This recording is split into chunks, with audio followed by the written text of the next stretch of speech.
लेकिन गुरु भक्ति नहीं कर पाते हैं, सीख नहीं पाते हैं कि इनसे हमको क्या लेना चाहिए और इनसे हमको क्या चीज़ मिल सकती है। तो मैं दृष्टांत और कहानी के बाद आपको बताना चाहता हूँ।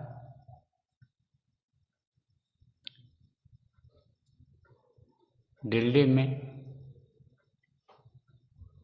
हजरत निजामुद्दीन औलिया रहते थे,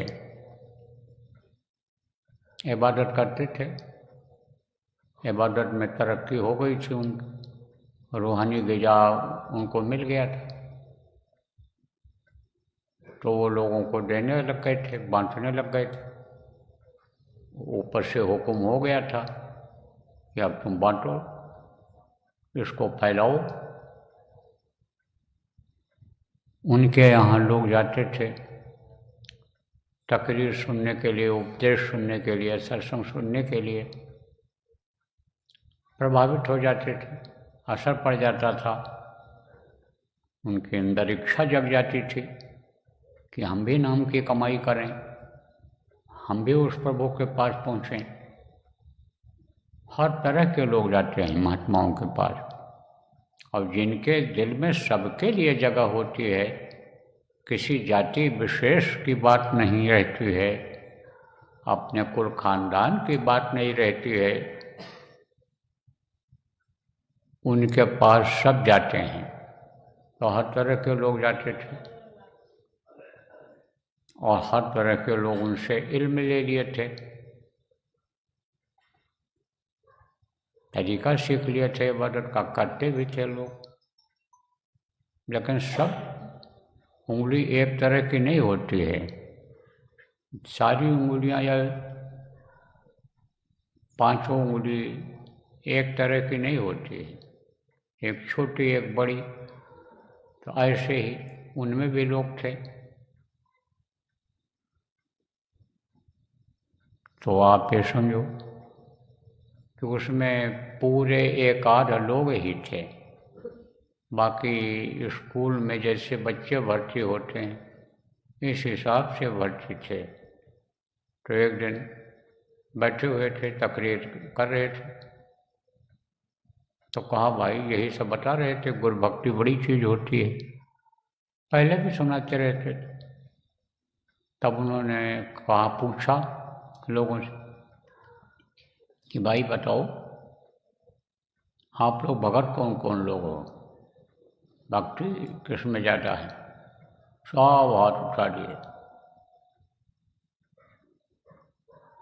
फिर उन्होंने सोचा कि लो और ज़्यादा आजमाइश किया जाए।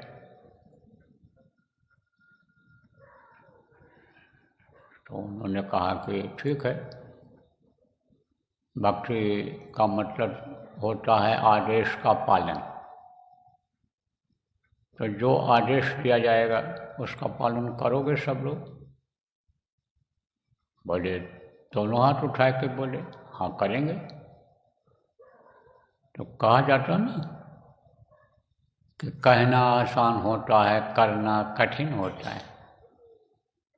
और इस समय पर थोड़ा सा कलयुग के युग में और ज़्यादा, पहले के युग में तो लोग वचन के पक्का होते थे, प्राण जाए पर वचन न जाई, प्राण निकल जाए लेकिन वचन दे दो तो उसका पालन करो, ऐसा ख्याल लोगों का था। अब ख्यालात बदल गए।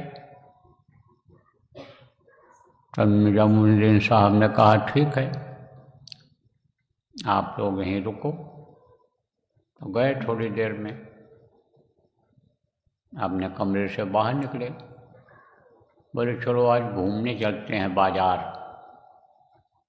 बाजार की तरफ चल पड़े। अब जब बाजार में पहुँचे तो वहाँ लोगों ने देखा कि पीर साहब बाजार में घूम रहे हैं। कुछ लोग कहे भी कि देखो आज पीर भी बाजार में घूम रहा है, मुरीदों के साथ, अपने भक्तों के साथ। एक बाजार से दूसरे बाजार, तीसरे बाजार, चौथे बाजार से घूमते हुए टहलते हुए चले गए। चौथा बाजार जो था वो किसका था? वेश्याओं का था, जो पेशा करती हैं, जिस्म फरोशी जिसको कहते हैं करती हैं, उनका था।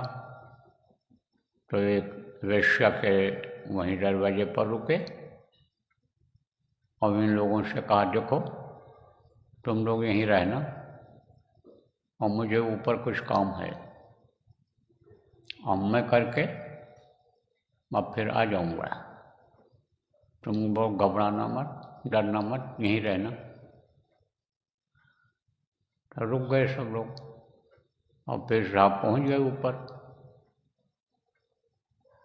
तो जब वैश्या ने इनको देखा तो हाथ जोड़ करके खड़ी हो गई, बोली, आज मेरे भाग्य जग गए कि आप जैसे फकीर मेरे यहाँ कदम रखे। मैं तो बड़ी पापिन हूँ, मैं तो पाप के इस नरक में पड़ी हुई हूँ, दोज़ख में पड़ी हुई हूँ, मेरा तो निकल पाना भी मुश्किल है यहाँ से, और आप यहाँ पर तशरीफ़ लाए, ये तो मेरे भाग्य हैं, मेरे भाग्य जगे। भाग्य जैसे कहते हैं ना, भाग्य मेरे जागे बाजी, सतगुरु आए पाहुना, ऐसे उसने भी कहा अपनी भाषा में इन्हीं बातों को। तब उसने कहा, अब आप हुक्म करिए, करना क्या है, किस तरह कैसे क्या करना है। उसको भी मालूम था कि ये फ़कीरी मौज में आए हैं, ये कोई गलत नियत से नहीं आए हैं, ये मालूम था उसको। लेकिन बेचारी बचपन में ही फंस गई थी। जैसे उस समय पर सुंदर लड़कियों को डकैत उठा ले जाते थे और उनके यहाँ बेच देते थे, अब वो उसी में रहती थी, वहाँ से बाहर नहीं निकल सकती थी। जो उस कोठे की का मालिक मालकिन चाहती वैसा ही उनको करना पड़ता था। एक तरह से जैसे गुलामी होती ऐसे गुलाम हो जाती थी बेचारी। तो उस वेश्या ने कहा हुक्म करिए। तब उन्होंने कहा, जा तू दूसरी कोठरी में सो जा, तो सो जाना उसे, और यहाँ पर ये जो तेरी कोठरी है यहाँ पर मैं बैठता हूँ। तोड़ करके गई और तखत पर बिछा दिया, ठीक से साफ सुथरा बिस्तर लगा दिया, बैठ गए फकीर साहब। पीर साहब बैठ गए। फिर पीर साहब ने उससे कहा, फिर हाथ जोड़कर खड़ी हुई, यही हुक्म का इंतज़ार कर रही थी, क्या कह रहे हैं। पीर साहब ने कहा कि तू रोटी और दाल और एक बोतल शरबत पनवा करके नौकर के हाथ मेरे पास भेज दे। अब वो गई, बर्तन वगैरह साफ किया, रसोई अपना साफ किया, अपने कपड़े बदले, नहाया धोया और बनाया उसने रोटी कि भाई फ़कीर को खिलाना है, पीर साहब को खिलाना है। तो दस पूजा जैसा चाहिए देवता, जैसा देवता हो उसी हिसाब से उसकी पूजा होती है। जब ग्राहक आते थे, पानी मांगते थे, तो कैसा भी गिलास हो क्या हो, किस तरह से हो, अपना नौकर ले आता था, बुला लेती थी नौकर। अब आप समझो प्रेमी कि उसने तैयार किया तो 1.5-2 घंटा लग गया इसमें। नौकर ढक कर के लाया। तरीका यही है कि खाने पीने वाली चीज़ों को हमेशा ढक करके रखना चाहिए। किसी को देना भी हो, खिलाना भी हो, तो ढक करके ही देना खिलाना चाहिए। अच्छा तरीका यही होता है, क्योंकि नज़रें पड़ती हैं लोगों की। नज़र किसी किसी की खराब होती है और नज़र जब पड़ जाती है तो वही नुकसान कर जाता है। इसलिए ढक कर ही देना चाहिए। तो ढक करके दे दिया, लाया, नौकर रख गया, खुद नहीं आई। आदेश का पूरा पालन किया। फिर नौकर से कहा है भेज देना, और तू जा अपने कमरे दूसरे कमरे में रहना। पूरा आदेश का पालन किया तो रख दिया, नौकर रख कर चला गया। पीर साहब अपना रोटी डाल के उसको खानी थी, वो तो बैठे हुए थे अपना ध्यान में बैठे हुए।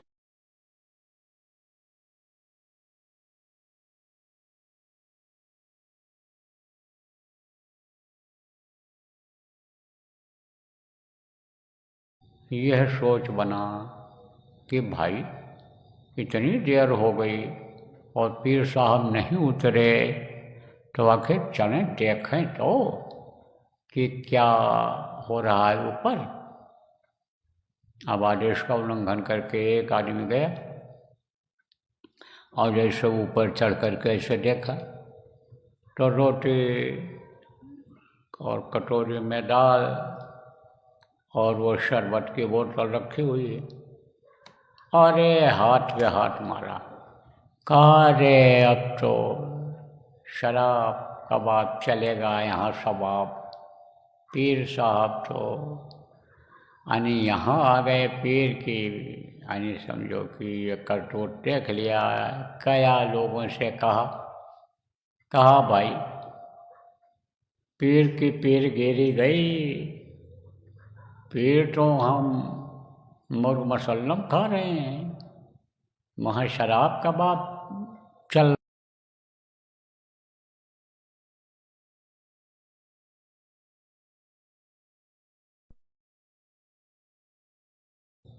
ऐसे धीरे धीरे धीरे सब चले गए। बोले यहाँ कुछ नहीं, कुछ को नहीं विश्वास हुआ उसकी बात पर।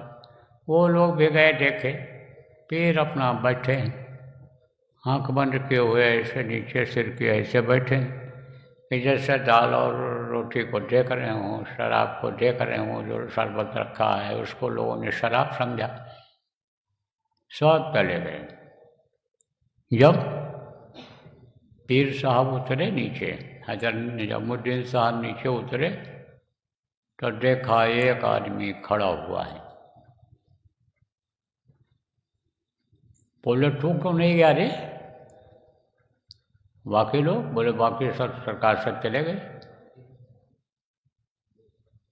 उस खुद बताने लगा कि वो अब गए, 1 घंटा पहले गए, 15 मिनट पहले गए, वो तो शुरू में चले गए, ऐसा सब बताया उसने। कहा तू क्यों नहीं गया?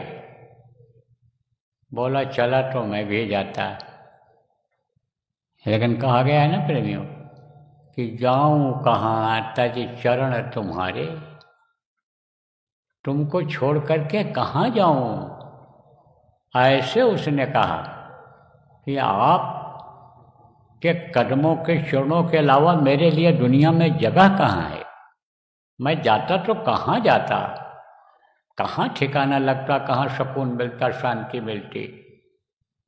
जो रस है नाम भजन में, जो रस है गुरु शरण में, वो नस रस नहीं अमीरी में, मन लागा मोर फकीरी में। नाम के जपने में और गुरु के की दया उसमें लेने में और गुरु के चरणों में लगे रहने से जो सुख मिलता है वो सुख किसी में भी नहीं है। दुनिया में वो सुख नाम की चीज़ ही नहीं है। वो तो जिसको प्राप्त है, जिसको मिल चुका है, गुरु का प्यार मिल चुका, गुरु की सेवा मिल चुकी, गुरु की दया भजन में मिल चुकी है, वही जानता है। कौन थे वो? मियाँ खुसरू। गले से लगा लिया उनको उन्होंने। देखा कि इतना प्रेम मेरे लिए है, इतना ये चाहते हैं मुझे, इनके अंदर भक्ति इस तरह की भर गई है, इनके अंदर गुरमुखता आ गई है, तो गले से लगा लिया। अब बाद में जो बहुत लोग चाहते थे कि गद्दी हमको मिले, गद्दी हमको मिले, गद्दी हमको मिले, किसी को नहीं दिया उन्होंने। उनको दिया, उनको अपनी जगह पर बैठाया अपना काम करने के लिए। प्रेमियों, भक्ति बड़ी चीज होती है। और भक्ति कहते किसको हैं? आदेश के पालन को कहते हैं। हम लोग भक्ति नहीं कर पाते हैं, कहते तो हैं भगत अपने को, लेकिन जो करते हैं उसी को भक्ति समझ लेते हैं कि यही हमारी सबसे बड़ी भक्ति है।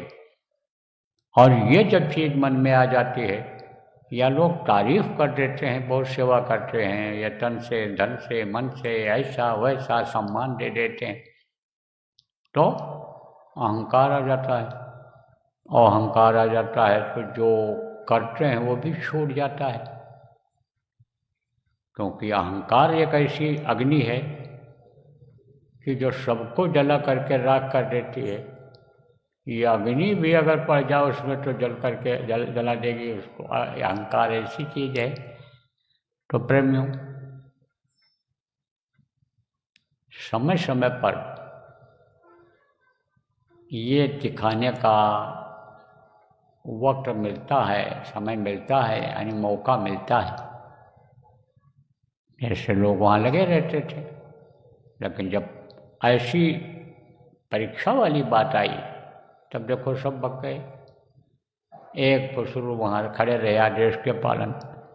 कहने का मतलब ये है कि भक्ति करो तो दिल से करो, दृढ़ करो, मजबूत करो। देखो, बराबर इधर कहता आ रहा हूँ लोगों से कि भजन ही सार है, भजन में लगो, लोगों को लगाओ। लेकिन जो जिम्मेदार बनते हो संगत के, संगत को चलाते हो, बढ़ाते हो, प्रचार प्रसार करवाते हो, व्यवस्था करवाते हो, इस पर ध्यान उतना नहीं देते हो आप लोग। इस पर ध्यान देने की ज़रूरत है। हमारे पास रिपोर्ट आई साधना शिविर, इसी साधना शिविर के लगने की, लेकिन हम तो उससे संतुष्ट नहीं हैं। क्यों नहीं संतुष्ट हैं? क्योंकि संगठनें बड़ी हैं, बहुत लोग नामदानी हैं, लेकिन नामदानी शिविर लग नहीं पाई। कारण क्या है? जिम्मेदार कौन है? जो जिम्मेदारी संगठनों के लिए हो आप लोग हो। चलो कोई बात नहीं, सुबह का भूला शाम को घर अगर वापस आ जाए तो भूला नहीं कहलाता है। तो जब किया तो तभी सही। आप जो जितना कर सकते हो करो, नहीं अकल बुद्धि लगा करके लोगों से करवाओ। मैं बराबर कहता आ रहा हूँ कि शहरों से ज़्यादा लोग गाँव में हैं अपने प्रेमी। नामदानी गाँव में ज़्यादा है।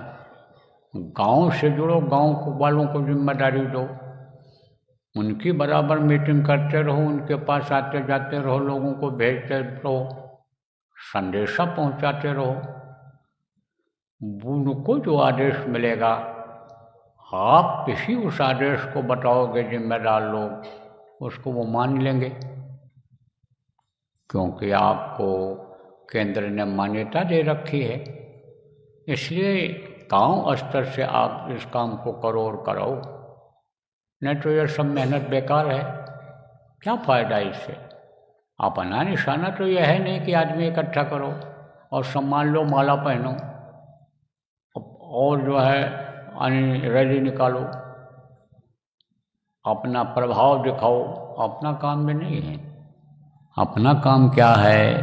अपने बाबा जय गुरुदेव संगत का काम क्या है कि भजन करो और कराओ, भजनानंदी बनो और भजनानंदी लोगों को बनाओ।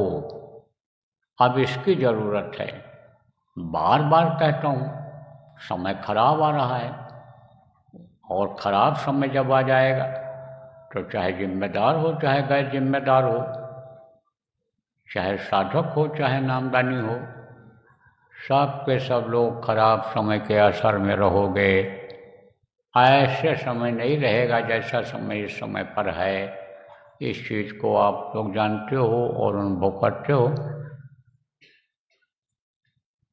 तो देख लो, अंदाज लो सब लोग, सबके लिए संदेश है, पूरे देश विदेश के लोगों के लिए, कि जहाँ जहाँ नाम ध्वनि हुई है वहाँ वहाँ जहाँ साधना शिविरें लग सकती हैं वहाँ साधना शिविर लगवा दो, और नहीं जहाँ साधना शिविर लग सकती है जहाँ पर नाम ध्वनि कराओ, वहाँ पर व्यवस्था बनाओ, फिर उसके बाद साधना शिविर लगाओ। नाम ध्वनि में अगर बैठने की आदत लोगों की बन जाएगी, मन लग जाएगा, तो भजन में भी मन लग जाएगा, ध्यान में भी मन लग जाएगा। सुमिरन वगैरह जो भूल गए हैं वो उसमें सीख लेंगे जब इकट्ठा होंगे।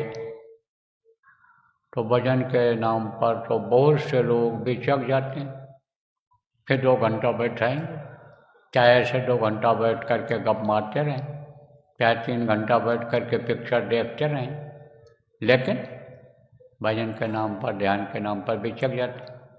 लेकिन नाम ध्वनि के नाम पर लोग आएंगे, नाम ध्वनि के नाम पर आ जाते हैं, चलो थोड़ी देर बोलेंगे फिर चले आएंगे, चलो चले चलें, जब ये कह रहे हैं, व्यवहार है, पड़ोसी हैं, रिश्तेदार हैं, तो लो चलो चले चलें। तो जब आएंगे तब उसका असर दिखाई पड़ेगा, क्योंकि ये जो नाम मुँह से निकलेगा, ये जो मुँह से लेने वाला ध्वन्यात्मक नाम जो गुरु महाराज का जगाया हुआ है, प्रभु से जुड़ा हुआ है, और जब भक्तों के मुँह से निकलेगा, उनके कान में पड़ेगा, तो यह जगह बनाएगा, यह स्थान बनाएगा, और जब स्थान बनाएगा, बीज पड़ेगा, तो वही फिर भजन ध्यान में जब आप बुलाओगे जोर दे करके उनको, गाँव वालों, जब आप बुलाओगे उनको तो वो आएंगे, बैठेंगे, तो वही बीज अंकुरित हो जाएगा। अंकुरित का मतलब कि बड़ा हो जाएगा, पौधा निकलने, जमीन छोड़ देता जैसे अंकुर निकलता है, ऐसे ये निकलेगा, और फिर वही पौधा बन जाता है, फल देने लगता है, ऐसा हो जाएगा। इसलिए इसको आप लोग प्राथमिकता दो। जितने भी गांव स्तर के जिम्मेदार हो, देश विदेश में यहाँ पर, और जिला के जिम्मेदार हो, आप प्रांत के हो, केंद्र के हो, इस पर सब लोग ज़्यादा जोर दो, और ज़्यादा जोर देने की ज़रूरत है भजन ध्यान पर। भजन ध्यान में मन लग जाए, भजन ध्यान का एक माध्यम और साधन बन जाए, भजन ध्यान का एक उपकरण तैयार हो जाए, वो है नाम ध्वनि। तो नाम ध्वनि पहले करवाओ, जहाँ जहाँ साधना शिविर नहीं लग सकते हैं, प्रेमी नहीं रुचि लेते हैं, नामदान तो दे लिया लेकिन ढेले डाले हैं, ऐसे जगहों पर लगो। और अब इधर जब तक का समय दिया गया है आपको, कब तक का? होली तक का, और ये 2 दिन पहले ही आपको बता दिया गया है। तो इसमें जितने भी आपके ये साप्ताहिक सत्संग के दिन हैं, जैसे इतवार के दिन बहुत जगह पर होता है, बहुत जगहों पर आपके गुरुवार को होता है, तो इतवार को छुट्टी रहती है सबकी, और ज़्यादातर दिन में ही होता है सब जगह। तो इतवार के दिन पहले नाम ध्वनि करवाओ, और उसके बाद में फिर आप लोग ध्यान भजन करवाओ, थोड़ी ही देर सही चाहे, लेकिन ध्यान भजन कराओ। कोई सुनाने वाला है तो कुछ सुना दे, और उसके बाद में प्रसाद बंटवा दो, थोड़ा बहुत कुछ रखो, प्रसाद बांटें, लोगों को दे दें, जहाँ जैसी भी व्यवस्था हो। जहाँ मीठा कुछ बन जाता हो, मीठा सब जगह चलता है, थोड़ा थोड़ा दे दिया लोगों। और जो त्रयोदशी और पूर्णिमा को जो सत्संग हो, उसमें भोजन भी करा दो आप, जिसके यहाँ जैसा भोजन बनता हो उसी हिसाब से आप करा। उसमें भी थोड़ा सा मीठा अगर कुछ हो तो बहुत अच्छा रहेगा, मीठी चीज़ हो बहुत अच्छा रहेगा, कोई बनवा लेना, चाहे खरीद लेना, जिसको जैसी सुविधा हो। तो देखो शुरुआत इसकी कब से कर देनी है? परसों 1 तारीख से। परसों इतवार भी है, और परसों पूनम भी है, पूर्णिमा भी है, तो समझ लो सोने में सुगंध है। तो पूरे जगहों पर जहाँ जहाँ पर साप्ताहिक सत्संग होता है वहाँ पर, और जहाँ जहाँ नहीं भी होता है और वहाँ आयोजित कर सकते हो, करवा सकते हो, या कोई अपने यहाँ करवाना चाहता है तो सब लोग मिल कर के उसका सहयोग कर दो। जो वो कर सके वो करे, बाकी आप सब लोग मिल कर के संगत वाले कर दो और वहाँ पर हो जाए पूर्णिमा का कार्यक्रम, नई जगह पर हो जाए पूर्णिमा का कार्यक्रम, नए क्षेत्र में हो जाए, नए आदमी के यहाँ हो जाए। ऐसी व्यवस्था बना लो आप लोग। तो कैसे करना रहेगा परसों का ये भी आपको बता दूँ। जो ये पूर्णिमा आने वाली है, माघ के पूर्णिमा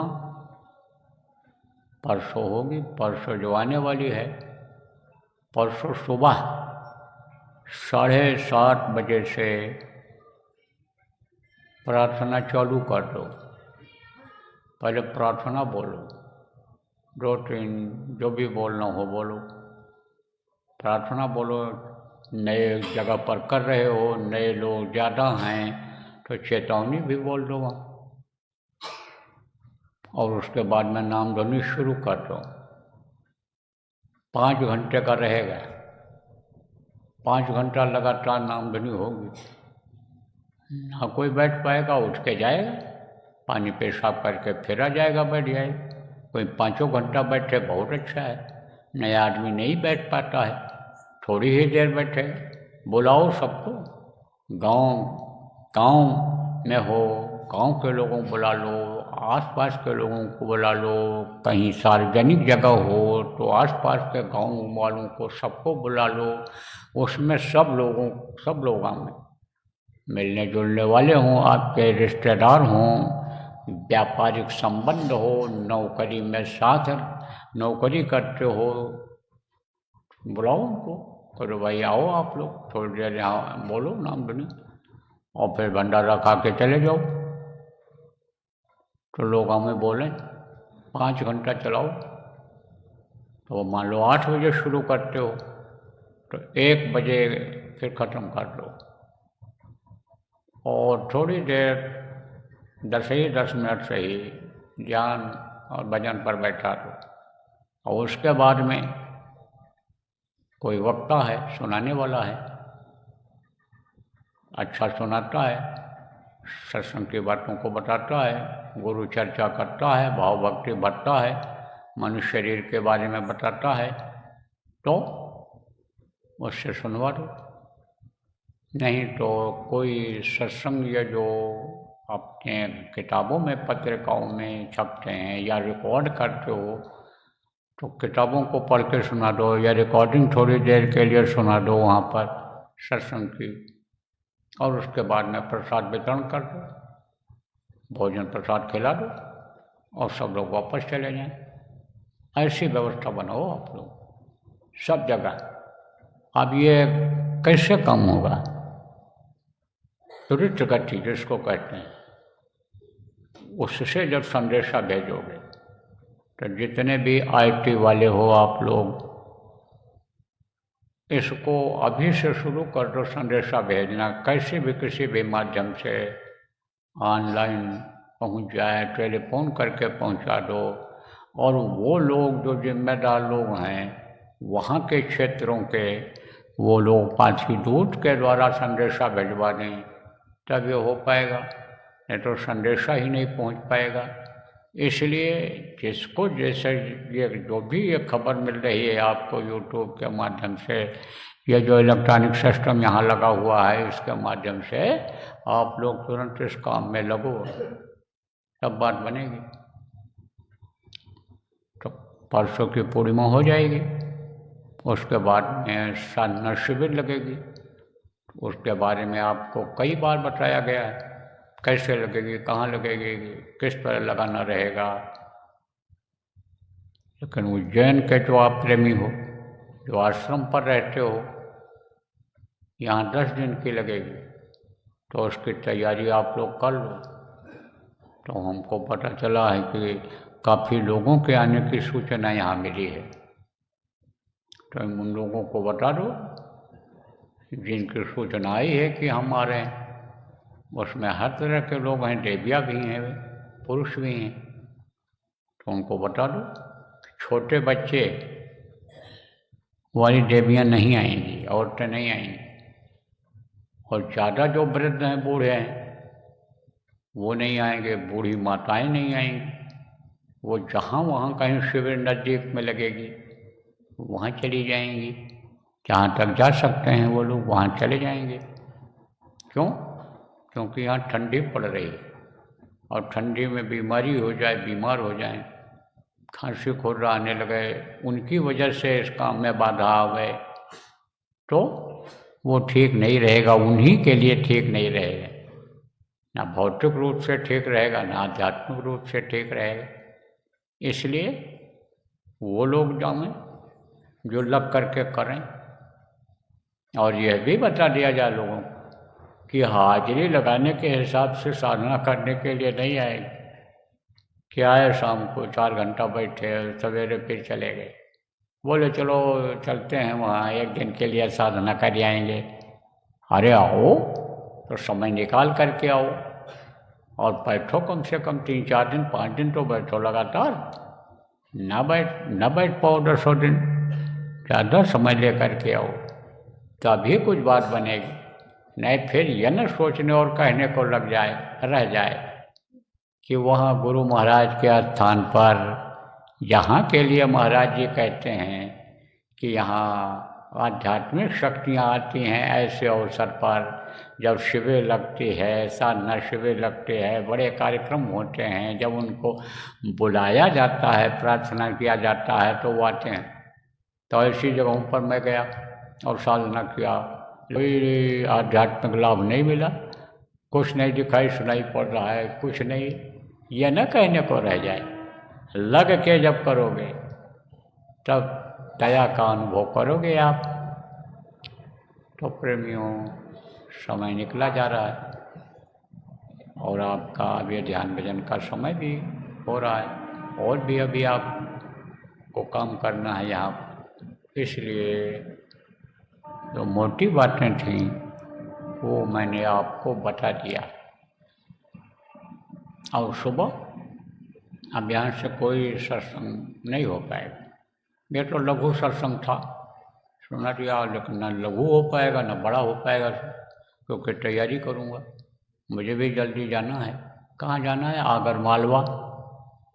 वहाँ पर कल कार्यक्रम है 4 बजे से, परसों 11 बजे से फिर है, लेकिन करके गुरु महाराज की दया रहेगी तो परसों पूर्णिमा के दिन शाम तक मैं भी यहाँ आ जाऊँगा।